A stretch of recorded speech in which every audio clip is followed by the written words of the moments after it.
Okay mga kaibigan, February 22, 2026 mga kaibigan. Gusto kong ipakita sa inyo, gusto kong ipakita sa inyo ang isang simpleng topic natin ngayon, unang-unang salbo natin, ang tungkol sa paggawa ng security information report. Yung biglaan po, kung tawagin natin ay spot report. Siyempre marami naman kasi ang klase ng information report. All of them are information report. But itong ating outline na ginawa na templates na na-symbol natin, pwede nyo naman gawin.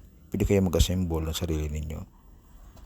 Basta't naiintindihan nyo na ang paano paggamit ng Google Docs. So mga kaibigan, meron akong inihandang isa. Kunyari, merong biglaang nangyaring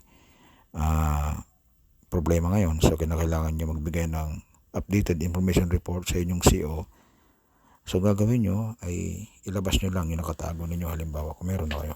Sa case na sa akin, tungkol sa akin naman, siyempre meron ako nakatago. So ganito kabilis kung meron ka na nakatagong format o template mga kaibigan. Ito yan.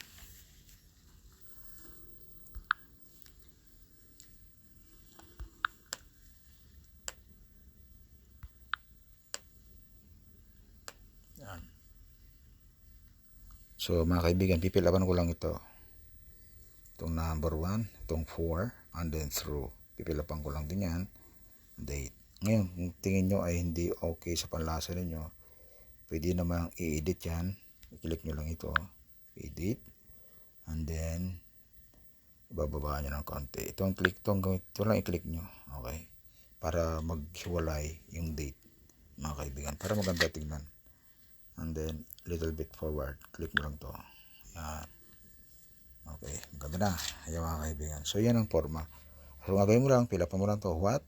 Ano ba nangyari? Tapos saan nangyari? Lagay mo lang, pilapan mo lang sa baba. Tapos kailan nangyari? Okay. At sinong involved? Diba? And then siyempre, bakit kaya niya ginawa yun? So, why? Sagutin mo lang yung why. And then, how it was done. Okay? Tapos, recommendation. Ano yung pwede mong ipayo na hindi na maulit yung ganun malagim na pangyayari? And then, reporting. Mag-report ka na. I-formal mo yung report mo. Hindi katulad nito na specific, and spot report. Huwag yan. Ang gamitin mo, gumawa ka ng isang bagong report na medyo formal ng konti. Formal. So, na-address mo ng maayos yung officer at nakapag-opening remark ka, nakapag-closing at maayos mo na lahat ang problema. Ito yan. Yun yung gagawin mong information report na mas formal kaysa dito sa spot report mga kaibigan. So, ito, ganyan lang muna. Ito lang muna yung isang patikim kung paano ang paggamit ng Google Docs sa isang mabilisang paraan. Dahil naka-imbak sa Google Docs ang mga bagay-bagay na kailangan mo na i-save mo at kailangan mong hugutin anytime na kailangan mo, mga kaibigan.